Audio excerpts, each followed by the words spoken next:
500 years ago, there were people on both sides of the Atlantic Ocean, but neither knew about the other. On the western side, our side, the people had reddish-brown skins and lived in huts or wigwams. On the eastern side, in Europe, the people were white-skinned. They had learned how to build houses and large sailing ships, but they still didn't know much about the rest of the world. In fact, most of them believed the earth was flat. Then one day, a map maker named Christopher Columbus had an idea. Do you know what? I think the world isn't flat at all. I think it's round like a ball. Did you hear what he said? Did you hear what he said? He said that the world is round. Oh, he's crazy mad. I think the world isn't flat at all. I think it's round like a ball. The world's as flat as the brim of your hat, and that is very plain.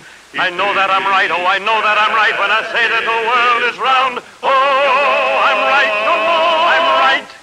My thinking is sound and I'll prove the world's round. It won't take very long.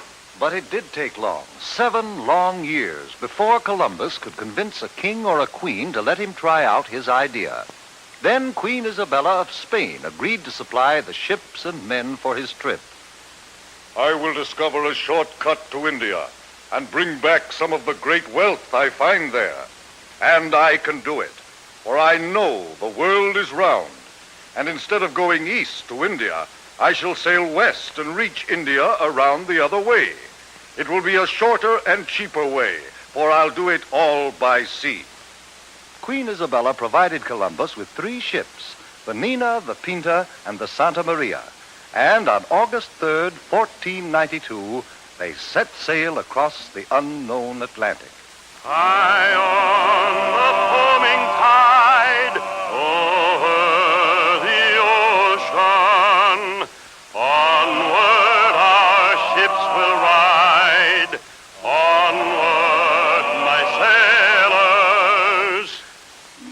The ships sailed onward, but 2 long months after they started, there was still no sign of land ahead. Turn back, Columbus! Turn back, Columbus! We'll not turn back until we find India. Onward, men! By October 10th, the sailors and the crew were ready to take matters into their own hands. If Columbus won't do as we ask, we'll put him in chains. And we'll turn the ships around ourselves. Wait! Have you heard? One of our men has just seen a branch in the ocean. What of it? It had fresh berries on it. That means we're near land. Hooray! 2 days later, the ships reached land, and Columbus and his crew saw the people with reddish-brown skins who lived there. Oh, I think it is rather surprising that they should have reddish-brown skins. But now since we have landed in India, then these people must be Indians. We'll call this part of India San Salvador, and I take possession of it in the name of the King and Queen of Spain. The people Columbus called Indians were very friendly, and they gave Columbus and his men many gifts, but not the rich jewels and gold for which they had come. For Columbus really wasn't in India at all. He was on one of the islands off the coast of America. But because of Columbus's mistake, the natives of America have been called Indians ever since. Columbus visited other islands near San Salvador, looking for the great wealth of India. And then he and some of his men returned to Spain. Hooray! Hooray for Admiral Christopher Columbus! Columbus had no trouble getting ships and men for his second voyage, but he still hadn't the slightest idea that he was headed for the vast continent of America, and that he would have had to cross it and sail over the Pacific Ocean before he could reach India by traveling west. The men of Europe were no longer afraid of the ocean. Columbus made 2 more voyages, and other explorers followed.